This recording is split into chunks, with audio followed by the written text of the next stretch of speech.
What's up, everybody? KleverKrok back. First time in a while, actually. I don't remember when I uploaded last. Kind of sad, but anyways, we are back with Season 6, and we are going to do some power rankings today.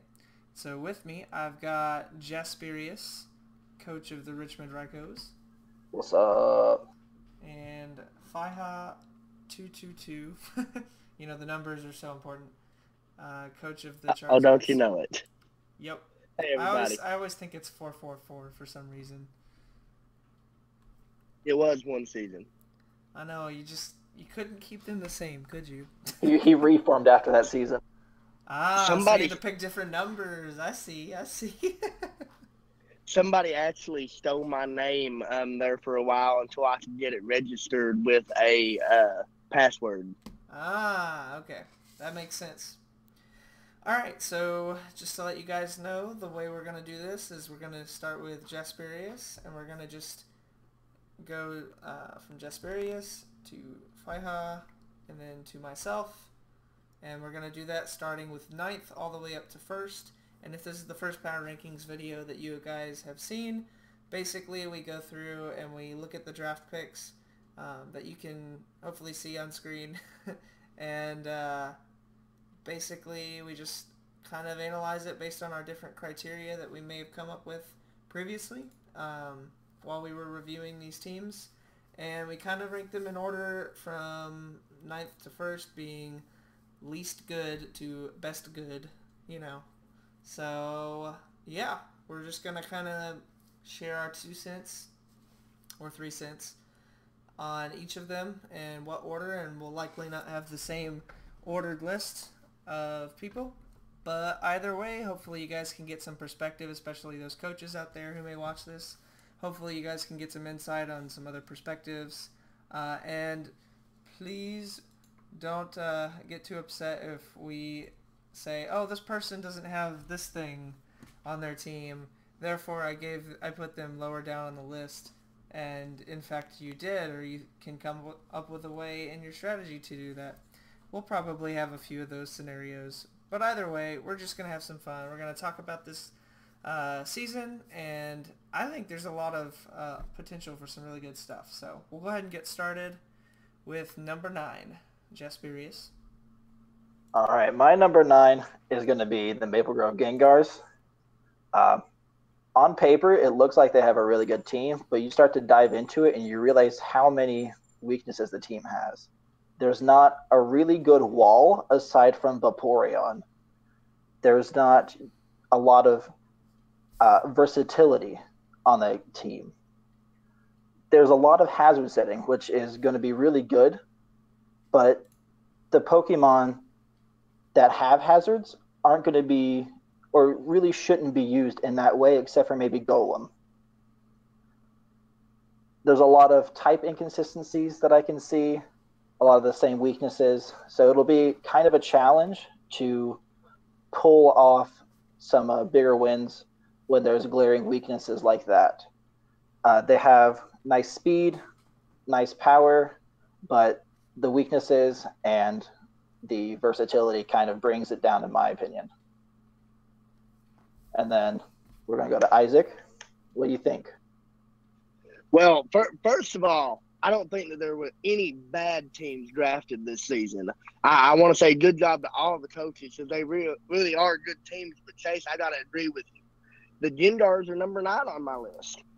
To me, I saw the mega. I'm not saying Glalie doesn't have any uses, but it's very linear in what it does. He sends out Glalie, you send out somebody who absorbs ice types. It's very straightforward. And at the same time, why bring Glalie when you have Mamoswine? So let's sort of look at it without the mega. He's got a lot of really good Pokemon individually, but I'm not seeing anything that sort of meshes with his team. Nothing that sort of helps playing off of each other. So that was sort of my problem with his team. It's got a lot of good Pokemon, but there's a lot of inconsistencies within his team. KleverKrok, how do you see this? Well, I actually don't have the Gengars for number 9. Should probably update the screen. Maple Grove Gengars, Maple Grove Gengars. I have the Aarons for number 9 for me. So the reason I have them for number 9 is actually really close with my next one. But overall, I think they have some really good stuff. They've, got Tyranitar and Mega Charizard Y. That dual weather and stuff can really be a problem. They have some good walls, some good Scarfers. They have some really good potential to be a great team. I think where it falls short for me is that their speed tier coverage is pretty low without the help of items, which is something I look at when considering draft for myself at least. And I think the fastest non-scarfed Pokemon he has, correct me if I'm wrong, is Mega Charizard Y, which is a base speed of 100, which, Chandelure is a good scarfer. Xurkitree you can work with to be scary, but I think that's going to be really problematic when we have some of the other really powerful, faster Pokemon that could sweep his team. So I think between that being a problem, and I just don't know if there's a lot of different things that you can do with that team. There's a lot of good Pokemon on that team, and aside from Nidoqueen, I feel like most of the Pokemon can do pretty much one or two things. So it was, and then there's the defensive part. He doesn't have any way to get rid of hazards except for Mega Charizard Y, and you're not going to want to fill one of your move slots or try to switch him in to get rid of hazards like rocks when he's going to take half of his health. So between he's got some really good offensive potential, but not having the good speed to back it up or necessarily a good Volt Turn core. He's got Xurkitree with the Volt Switch, but I don't see anything that could really use U-turn, or at least use it effectively if he does have it. So that was a problem for me. And then the lack of hazard removal, along with just not a whole lot of potential to wall some of his more common weaknesses, like rock.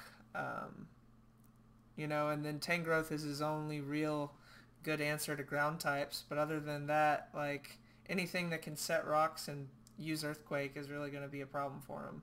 So that's kind of why I put him at the bottom of my list. So we'll go ahead and go on to number 8, and we'll go back to Jasperius for that.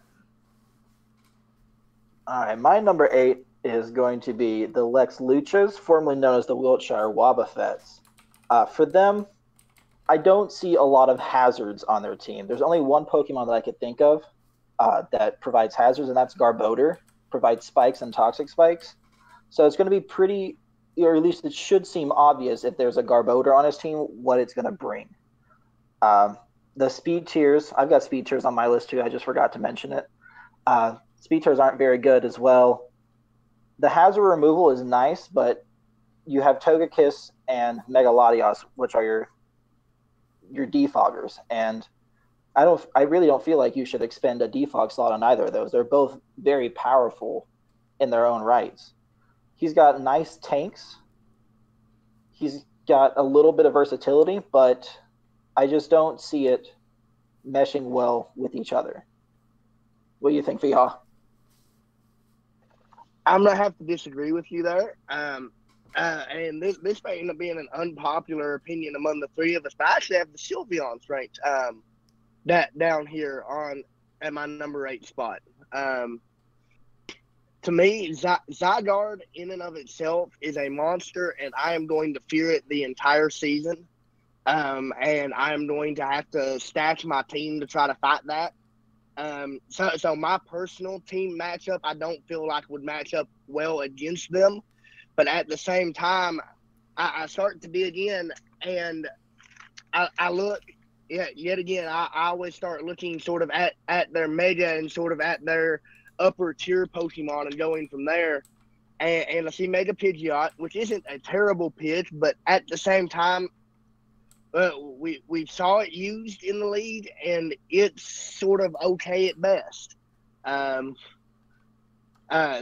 said, he has Milotic, which is a fantastic Pokemon, and then we see his tier 2, which is Rotom Wash, which is a bit repetitive with the water typing.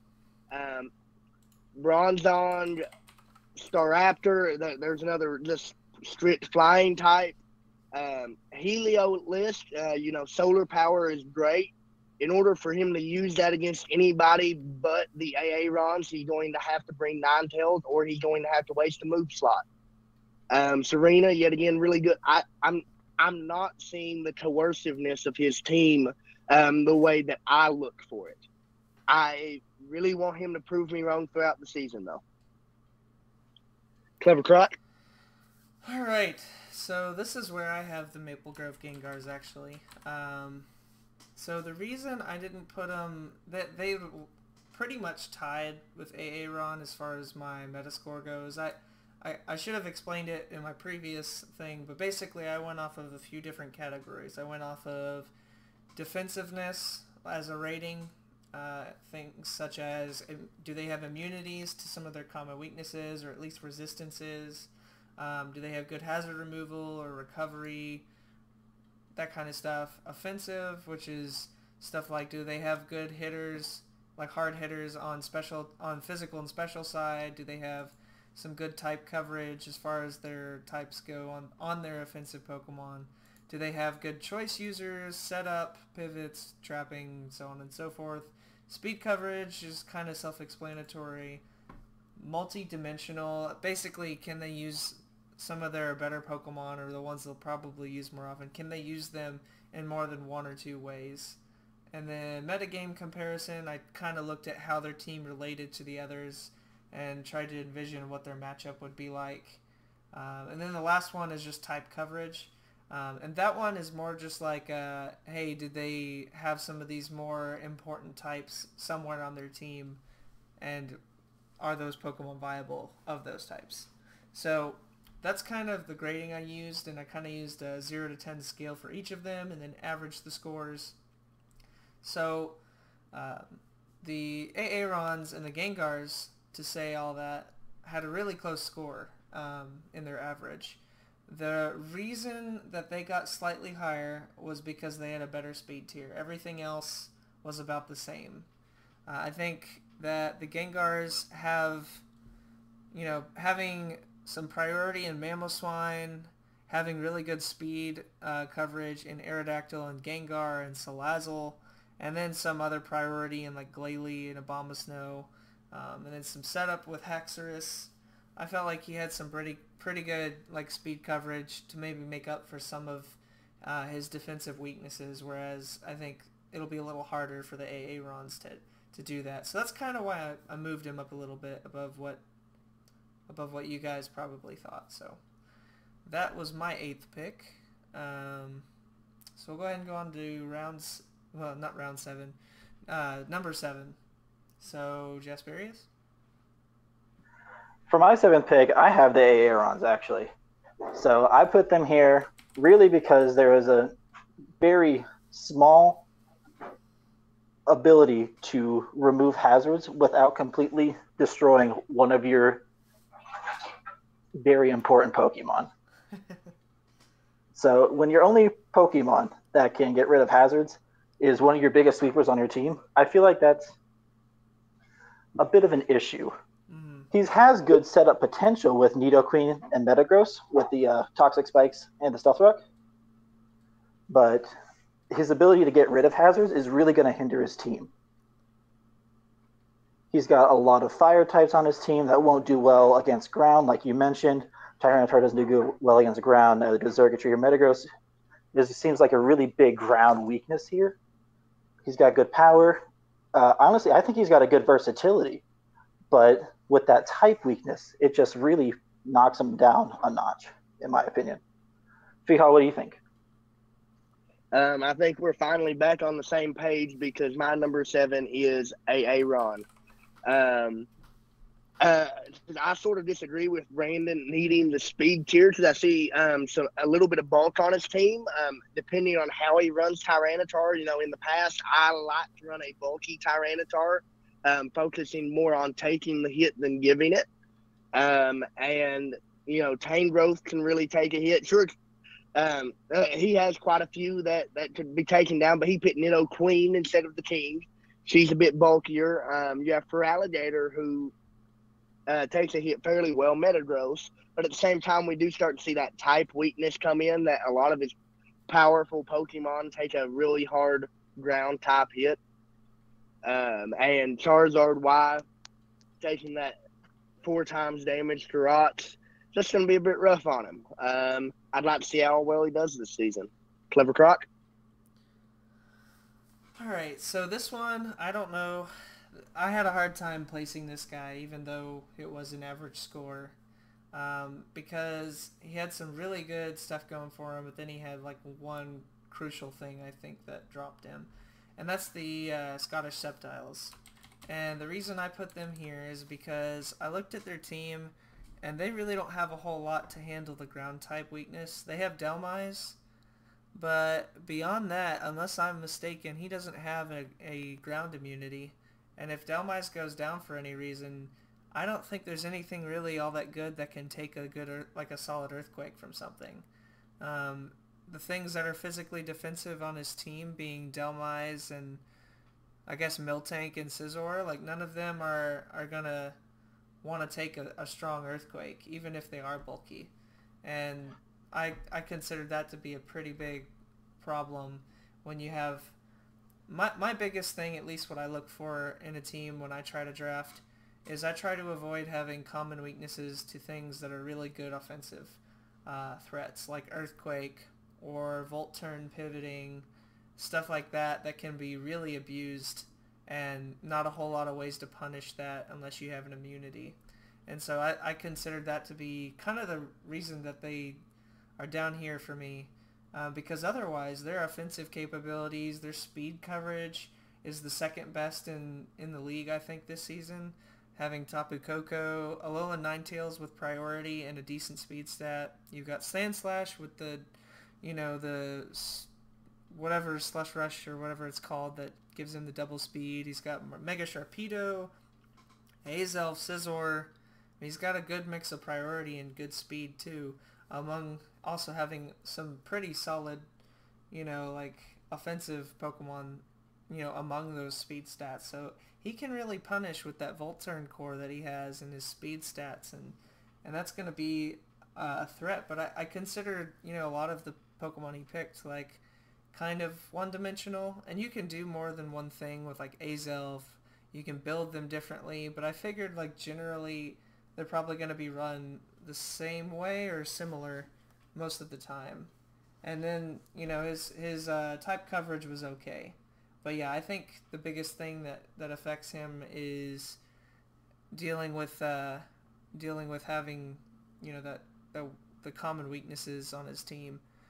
Not to mention that he's also pretty weak to knockoff as well. He's got a couple things that can take him, but you don't want your sweepers like Tapu Koko and Mega Sharpedo to have to come in and tank a hit because you don't have something else that can't handle it. And knockoff is another one of those that you want to be able to punish in some way or really kind of tank. So that's kind of why I put them at number 7. So we'll go ahead and go on to number 6. Jasperius? I will say that Azelf does have Levitate, so it could take the ground attacks, but you risk running into a knockoff in that situation, and you have to try to counterplay that. That's but fair. for my number I didn't 6, know that, or I didn't think about it. So yeah, it's okay. We're all here to share. yeah. For my number 6, I have Feliday. So I see a big fat Dark Pulse coming their way because they have at least 3 Pokemon that are weak to it. It just seems really 4 actually debilitating. Yeah, with Alolan Raichu. They just take a big old fat Dark Pulse right to the face. Now, he does have the ability to prevent Rapid Spin, which is awesome with his copious amounts of Ghost types. He has a lot of power. He has the ability to tank. It's not the greatest, but Mega Venusaur can just like swallow things whole with Leech Seed synthesis and just be generally bulky. But aside from the fact that he gets flapped by dark type moves, he doesn't really have a good defogger. I think the only one that could defog would be D-Knight. He does have Blastoise, which can Rapid Spin, but sometimes you just need to wipe the field. And he's got a couple stealth rock setters, but Alolan Marowak you really don't want to use to set stealth rocks, and KleverKrok you want to. I just feel like you shouldn't use KleverKrok Midnight to set stealth rocks, but you probably could. I just feel like with that dark weakness, just with the overall averageness and kind of subpar tankiness, I feel like it's a little bit below average in terms of teams. What about you, Isaac? I'm still right on page with you. Feladay is my number 6. So as I've already discussed, I looked at his meta, and he in all honesty has probably one of the best metas drafted. Venusaur is just an absolute monster.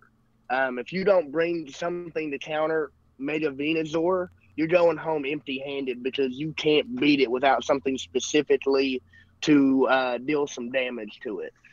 I'm not looking forward to having to deal with that because on my team, there's not very many Pokemon that actually have the potential to deal with that. That said, I started to look, and his Tier 1 and Tier 2 pitch, let's just sort of forget about his pre-pitch right now. They're both the exact same type. It's going to be really hard for him to run both of those amazing Pokemon side by side. And though they both do some different things, they're still the same type, and they still sort of go down to the same types of attacks. If he decides to bring them both, then that's just that one type weakness that's staring him right in the face. That's and it sort of spreads to more than just those two as well. It's and his weakness, so it sort of just screams out from it in my opinion. That said, he has some really great Pokemon. As Mega Venusaur is a monster.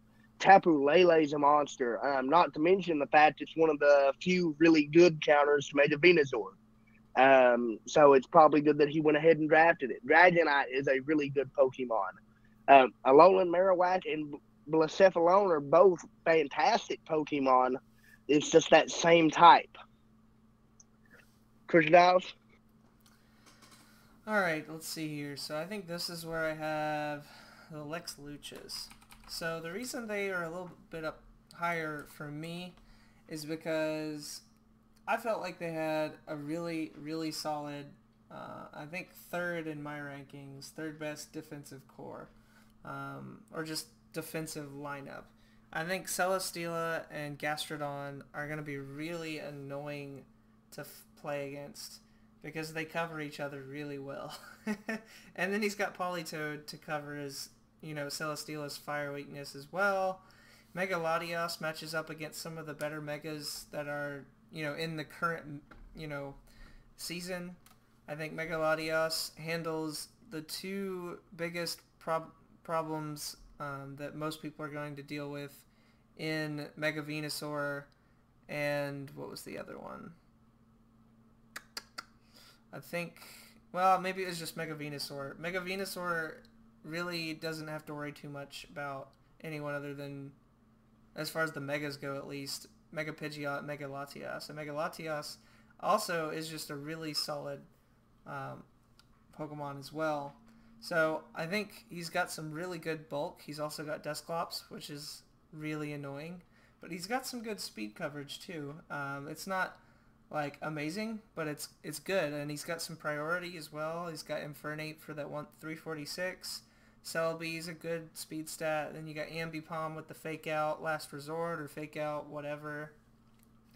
So he's got some good options there. I'm pretty sure Emolga's fairly fast as well. And Infernape also has Mach Punch. I don't know if I mentioned that.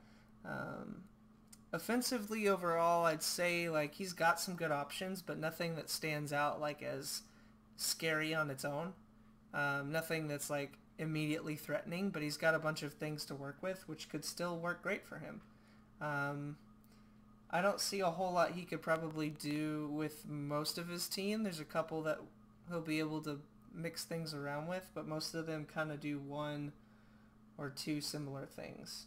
And I think the way he fares up is a little bit better than everyone else I've talked about so far on my list as far as the comparisons go, and he's got pretty good type coverage too, so that's kind of why I placed him where I'm at. Jasperius. We'll go to number 5. So number 5 is where I have the Sylveons. The big thing for me is that they only have one hazard setter, and that's Bronzong. It's going to be fairly obvious whenever you bring a Bronzong and you don't have any other way of throwing out Stealth Rocks. That's probably what it's going to do. Now you have to kind of counterplay Bronzong. Is he going to be heat proof or is he going to be levitate? But if you have type coverage like that on the same Pokemon, you're just going to completely nullify whatever hazards he wants to put out and just be free to kind of do what you want. He has ways of hazard removal. Probably his best way is Sarina, because Mega Pigeon and Staraptor both get donked by Stealth Rocks, and you don't want 2 of your most powerful Pokemon to get donked by Stealth Rocks. He's got pretty nice speed, I would say. The lack of ghost types really prevents the rapid spin from the rapid spin's a problem is what I'm trying to say. So if he does manage to get Stealth Rocks out, they can just rapid spin it away, no problem. There are some defensive liabilities here. Mega Pidgeot can't take a hit. Staraptor can't take a hit, but the Melodic has shown that it is pretty much unkillable. But I do see that the repetitiveness of the Melodic and the Rotom Wash kind of allows for a little bit of electric play there to take some effect. So I've got them there mostly because of their inability for hazards and kind of the same type coverage and same weaknesses all around. What about you, Fiha? Well, I think that our lists are starting to come together and look a lot alike because I'm going to put in the Lex Luchas in my 5th slot. To me, one of the first things that I learned in competitive battling in this league was type cores. And when I look at his team, that's exactly what I see. I see really good type cores between Celesteela, Togekiss, and Megalatios being a Dragon Steel Fairy. I see a Fire Grass Water between Infernape, Celebree, and Gastrodon or Politoed being there.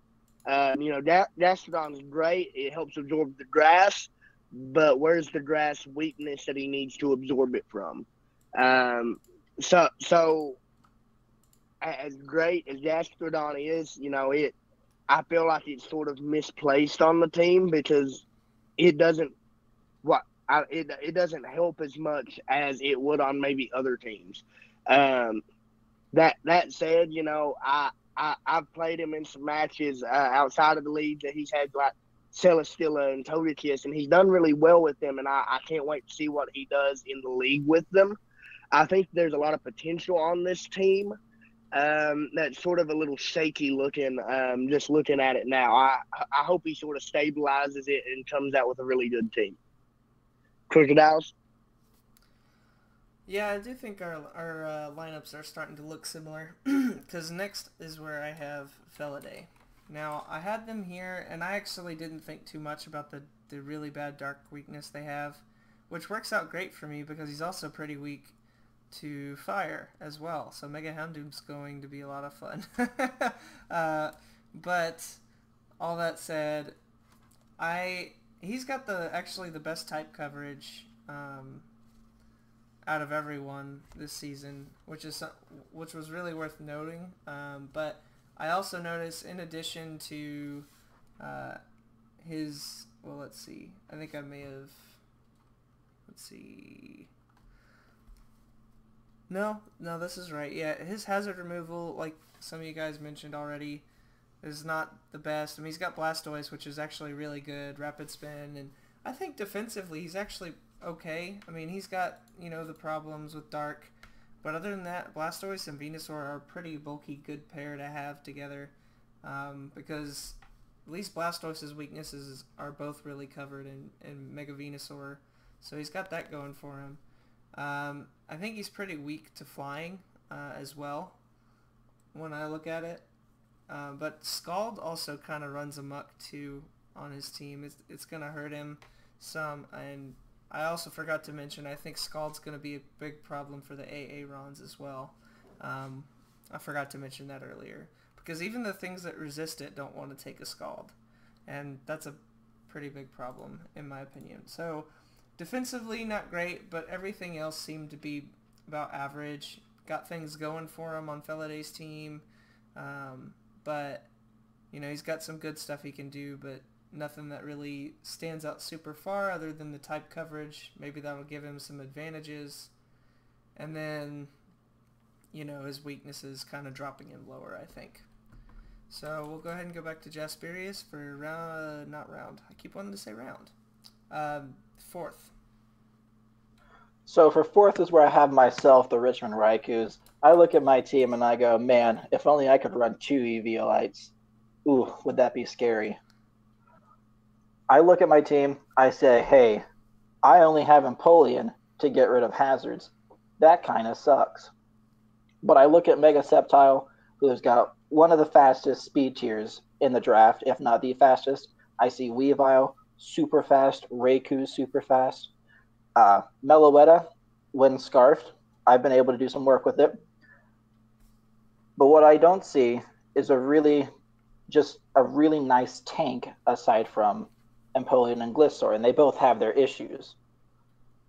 But they play off each other really well, but if you can just get that one Mon that has, both an Ice Beam and an Earth Power, maybe Nidoqueen, you can just wipe out my entire defense. And I'm kind of left wondering. Or a Mamoswine. I've got a pretty nice team. I do see a ground weakness.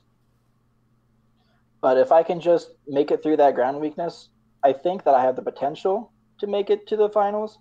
Maybe not win it just because of a lack of hazard removal and a really nice a ground weakness.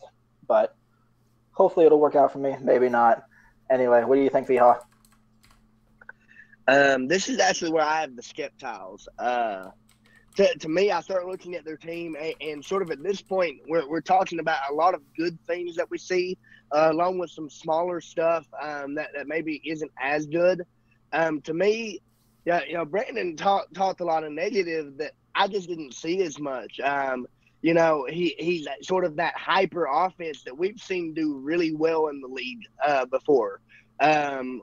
Actually won the league several times as a hyper offense team. And that's really what I see is going on here. You don't have to have the bulk if you're defeating them before they can take you out. Their bulk isn't going to deal as much damage.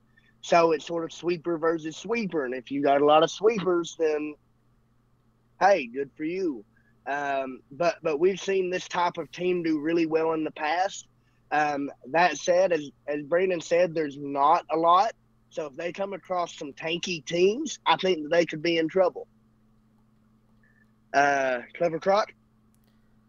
All right, so this is where I have the Sylveons. The reason I have them a little bit higher, I think, is because I look at their team and I see that they have kind of a solid roster overall. Nothing super good that stands out, and I think that they can cover their bases defensively between Milotic and Bronzong, or Rotom and Bronzong, or the three of them even. I think, even with Serena and then having the ground immunity in Zygarde, I think he's got a good variety to do well, but I don't see a whole lot that stands out that's like, oh man, this is going to be really hard, because having the 2 electric types in Heliolisk and Rotom and having the 2 bulky waters in Rotom and Milotic, I don't see the need for both of them, so I didn't knock them that too much for it. It was just more like, it looks good, but nothing that stands out too much. Zygarde's scary, and Mega Pidgeot, again, has some pretty good matchups against, like, Mega Charizard Y, mainly Mega Venusaur, which is going to be a key thing to have something prepared for, basically. So that's kind of why I have the Sylveons where they're at. Jasperius, what's your third? So my third is going to be the Sceptiles. I rank them higher than myself. I feel like that their hazards better than mine because they have 2 ways to get rid of hazard, and they're both by spinning, actually. So you don't have to worry about getting rid of the other the other side of the hazards. You can just get rid of your field. That's really nice. Mega Sharpedo is probably top 2 of my favorite megas. I love that Mullen. It has so much, not really survivability, but let me kill you before you can do any damage to me. There is a lot of water on their team, and there's a lot of hail that I could see going on there. One of the things that maybe could go wrong for them is a little bit of electric. A little bit of electric might not fare well with them. Maybe a little bit of ground. But overall, I see a really, really solid team and a really difficult team to take out. Fiha, what do you think? Well, I'm going to have to disagree with you saying that they're ranked higher than you, but this is where I put the Rocos. Just past the Skeptiles on my list. To me, they're a little more rounded out. You know, you have a bit more bulk. Arcanine can come in with the Intimidate and sort of shut down physical attackers, anybody who's trying to set up. You know, Empoleon can just sit there and sort of tank stuff. And to me, Hazard isn't really that big of a deal for this team either. You know, you get rocks, you get toxic spots is probably the big one. But rocks really doesn't affect this team that much. You have Arcanine, but Arcanine's bulky enough, you know, it can heal itself. And I see a really solid team here with a really solid coach. And to me, I see a team that's going to be really hard to beat. Crocodiles? All right, so this is where I have the Charizards, actually. And this is the top 3 were probably interchangeable. And I thought I was actually going to put him higher, but like I said, the approach I took for doing the rankings for myself this time was a little more, I guess, numbers oriented. And so I noticed, well, he's definitely got the best defensive core this season. Again. And that's going to be a real pain to deal with. Because Toxapex and Shiinotic are such a pain. Like, that combo is rough. They cover each other really well. And then, you know, even for the things that you could do to it, he's got, like, Fortress in the background that he could bring in that could wall anything else that you might want to throw at him. So he's got a really annoying, painful, like, defensive core that he can work with. But that being said, he's got, like, some good heavy hitters, too. He's got Tornadus Eye, he's got Victini, and Flygon can do pretty good. And then, of course, Mega Altaria is scary because you never really know the way it's going to be run, if it's going to be Cleric, Special, Physical, whatever. So he's got, I'd say, some pretty good, like, offensive capabilities. Like, he's got some things that you definitely have to watch out for, but I think the notable things on this team are the defenses. I think since I value speed coverage so highly, Tornadus Eye is really the only Pokemon above 110, which is kind of a hallmark for me as far as dividing what I consider necessary goes. Of course, you can always throw a Scarf on something like Victini or Flygon, and they're still going to be really scary. You can set up, you know, with Mega Altaria, with a Dragon Dance, and, you know, solve your problem there. And so it's not something I really thought was like a big problem for the type of team he was building, but it was still something I saw that was a bit of a problem. Not a whole lot, if any, priority, except for maybe Ice Shard on Articuno. And then he's got a lot of things that he can do, though. And I think that's the second piece that really shot him up, was along with that defensive, really, really strong defensive core, along with the offenses being pretty good. And he's able to take all that and do all kinds of different things that he wants with it. He can build his team so differently each time. It's scary. I'm not looking forward to prepping for my match with him. So that's why I put him in third. So we'll go ahead and go on to second, Jasperius. All right, my second was the Kentucky Crocodiles. I see really solid team, really solid coach, ability to set multiple hazards. Uh, doesn't have a ghost type, but let me tell you, Dugtrio switches in, and then you switch in to Gothitelle. Every single one of your Pokemon are dead. If you pull that off, you will win every game. You cannot let him do that. You need that ghost type, or you need that Pokemon with Levitate, or you will lose that game. He has a lot of coverage. He has a lot of bulk. He's got a lot of ways to take you out to. It's pretty versatile, his team, but there are some very clever things that he can do. And you just have to, if you see it one time, he may or may not pull it out against you, but you always have to be prepared for that.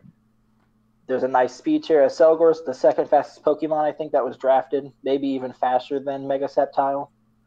But it'll be a pain to deal with. Not just a Selgor, but Gramble, Zapdos, Vanillux. Even though you don't sleep on Vanillux. I feel like there's some plans in there for him. Don't sleep on him yet. I feel that one. But I just feel like this team is gonna go far, and it's not gonna be fun to be on the bench against it. So, Fiha, what do you think? Well, I have the Charizards at number 2, and let me just start with, it was really hard putting my team up there, but because I don't like ranking myself high, but I see first off some Pokemon that I've done really well with in the past. I see a solid defensive core, and the big thing I see with this team is versatility. Whether or not I switch out Pokemon, Victini, to me is one of the most versatile Pokemon in the game. It can do whatever you feel like. Altaria is almost the same way. Savali hasn't been used great in the past. I'm hoping to use it well this season. There's a lot of versatility in changing your type, and the thing is, you don't have to change your type. You can leave it normal and put a different item on it. And I saw a lot of good moves on it that I think would become very useful with my team. Low speed tier, I have a lot of Pokemon that can use Trick Room. I don't care about low speed if I'm going first because I'm slower. I feel like I've got a really solid team. I don't want to go too in depth with it because I don't want people predicting my strategies before I come out. But I really don't see any Pokemon except possibly Pika Libre that won't hit my team. But in this season and in seasons past, he's almost like a extra mascot for me. So I always like to pick him up. Crocodiles. All right, so this is where I placed my team, the Crocodiles, and I think it's mainly because I have Gothitelle and Dugtrio. I think having those two on the same team, that alone makes it stupid. But, I also have done well with Tyrantrum in the past, and Mega Houndoom, and Zapdos. Zapdos was on one of my winning teams, and they're all very good offensive options. But I also think I have a decent defensive core in Registeel, Zapdos, and Tentacruel. I also have Granbull as well with the Intimidate. And so I feel like I've got some good bulky options. Nothing amazing, but, I have the ability to kind of handle most scenarios that come my way. I've got hazard removal. I've got some, heal bell support. And I've got the immunities to weaknesses that I needed, primarily the, ground immunity. I feel like I match up solid against most teams, especially because of the double trapping. I feel like I've got pretty good coverage, and I can do a few different things with most of my Pokemon. So I feel really good about this team for the most part. There's a couple things I might have wanted to change about it, but I feel like I've got a bunch of different options that I can try to use for each week. So that's kind of why I put myself at second. All right, so this is number one. We can kind of assume who will be where, but let's just go through it still. Hear what everybody has to say. So, Jasperius, who did you put for number one? It's really funny because all three of us have different number ones. That's My true. number one is going to be the What? Cincinnati Charizards. I picked them because they have probably the best tank core out of all the teams, and their Pokemon are just so versatile. Very, very difficult to try and predict what they're going to run on Victini, on Altaria, Silvally. It's going to be real difficult to try and piece all that together. I think that they won the league in the past with Toxapex Shiinotic, adding Sacagawea, Stakataka. Sacagawea to the mix just makes it that much scarier. I feel like he can win games on stall alone, and if he chooses to go that route, you won't be able to beat him unless you just beat down Toxapex into a pulp, and that's why I have them at number one. Well, first thing I would like to say is thank you, Chase. That means a lot to me. But you commented. It's funny we all have three different number ones. If you really look, one of us is one of the others number one, and none of us picked ourselves for number one. So I just thought that was sort of cool. Yeah, Obviously, that's mine funny. is the Crocodiles. Um, to me, they're the team to beat this season. Um, the oh, the Dud Trio Gothitelle Trap Tour. I mean it. Oh, I've got you trapped. Oh, you've got a Pokemon that can counter this. Oh, you're trapped with a different one. That is going to be a pain, and in and of itself, without any other of these great Pokemon that he has on his team, that in and of itself will be a pain this season, and will be really hard uh, to try to plan around. And he doesn't have to bring both of them; he can just bring one, and it's still a pain just being trapped. He has Zapdos, a monster. Houndoom, to be a tier 2 mega, Houndoom's got speed, and he's got that special attack that just obliterates Pokemon that ain't ready to take that hit.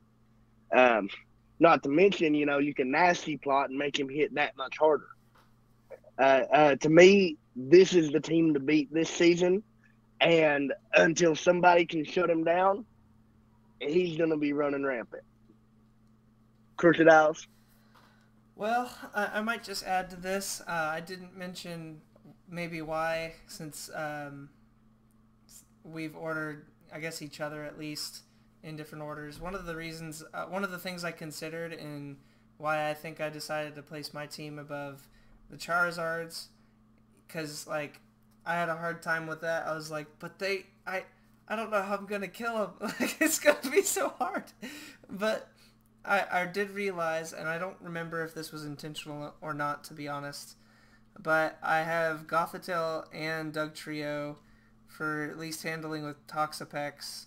And I've got some options as well defensively to deal. I think Tentacruel is a good way to go against Shiinotic and Toxapex because he kind of deals with both, being a poison type for Shiinotic, absorbing the poison stuff from Toxapex, as well as, having Liquid Ooze for Shiinotic's Leech Seed.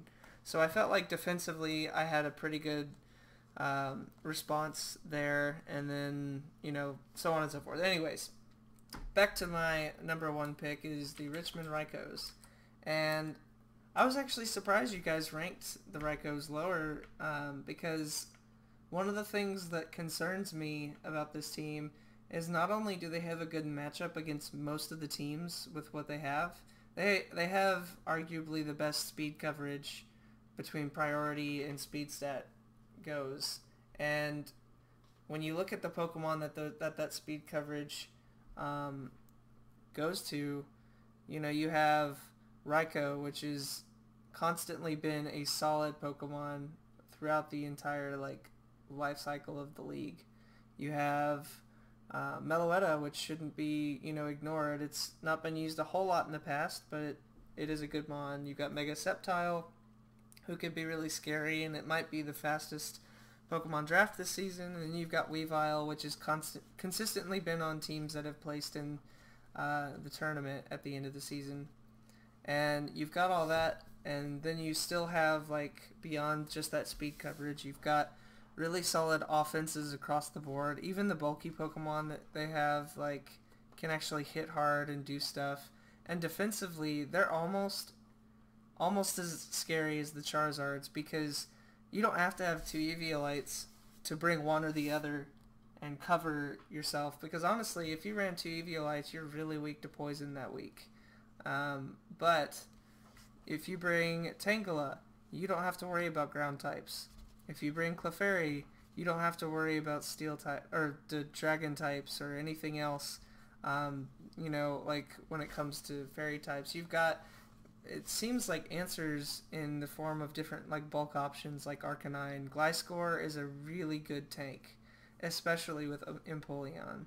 They cover each other really well. And then you have Umbreon. The only thing that I really considered is that you do, again, have a slight ground concern, but you also have a little bit of a fighting weakness too, especially among some of your offensive Pokemon. And that might end up being a little problematic, you know, with things like Machamp and Infernape, who have Mach Punch being around. So that could pose a little bit of a problem. And you can do a bunch of different stuff for the most part. But it wasn't, it didn't stand out to me, you know, oh, this team is super, super versatile. They all do really good stuff, and they can do more than one thing, and that can't be ignored. But I think the thing that really stuck out to me was how strong offensively and defensively they were, despite the minor issues they had. And I think it's going to make them a really solid lineup, and even if they bring the same 6 each week, it's still going to be hard to beat them because of what they have. So that's kind of why I put them at the top. So that's it. Any, I guess, final thoughts for you guys? I guess we'll, you know, Jesperius, do you have any other comments about any of the things that either of us have picked, or just anything in general that you want to say before we go? One thing I didn't realize was how well Celesteela and Gastrodon, how well they play together for the Lex Luchas. If I would have realized that, they probably wouldn't have been 8th. But obviously, hindsight's 2020. Can't change that now. Sorry, Hammy, you're 8th.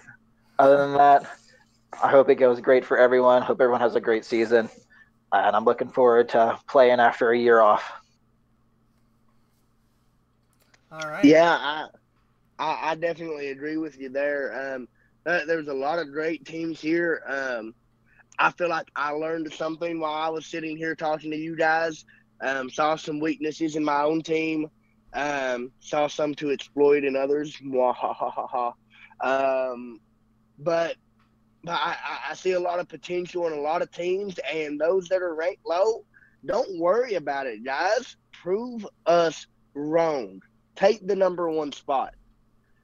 That is what I live for. I don't come to this league striving to just automatically take first place. That if I don't have any hard matches, it's not any fun for me. So guys, I would love for everybody to bring their A game and just put me right in my place in last place. That would be fantastic.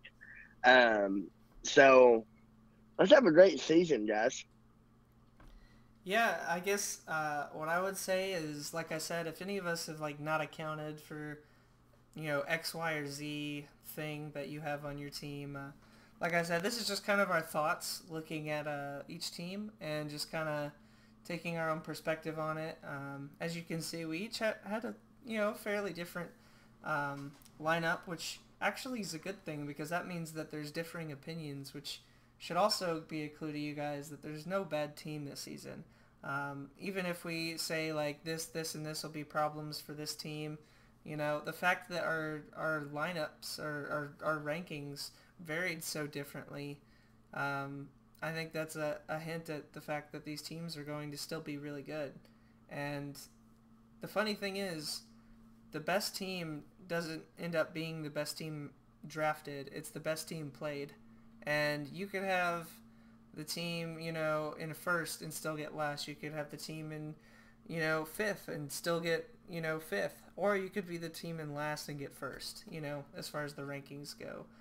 They don't mean anything. They're just kind of hopefully going to give people some insight on their teams. And I'm really excited. I think one thing that I would encourage everybody to do this season is to just have fun and really just come up with some really strange strategies and be really creative. Even if it's hard to come up with something, you know, if you have something that's a really good Pokemon that does what it does well, but it doesn't have a whole lot of options beyond that, still try to come up with something. I guarantee you there's going to be something that you can come up with. And because it's something that's really odd and out there, I mean, it's going to work. I promise you. If you try to execute it, it's going to work. Yeah, exactly. Imprisoned Chandelure, if you want to reference. I think that was, what, season 4? I think? Yeah. I don't know. But so Cincinnati Charizards versus Kentucky Crocodiles. In season 4, it was the season where I had Mega Sableye and you had Chandelure. So go check that out. That's just one of many examples, but if you just come up with some really strange stuff and you're able to pull it off, that might end up winning or just making the match a lot more interesting and close. And so that's the way I try to approach it. I try to come up with some fun things that could also be effective, and sometimes it works and sometimes it doesn't, but that ends up making the season more fun for me at least. So that's what I encourage everybody else to consider. So I guess that's it. So yeah, kind of have a mix for each of us as far as what we ranked. If you guys have any questions, just leave them in the comments, or anything that you would suggest or add to for other people who may be watching that might want to learn from this. And that's about it. So thank you guys for watching, and we will see you all in the next video. Thanks for watching, guys. If y'all enjoyed the video, go ahead and leave a like, and if you want, subscribe for more videos. Hope to see y'all in the future, and thank you for watching.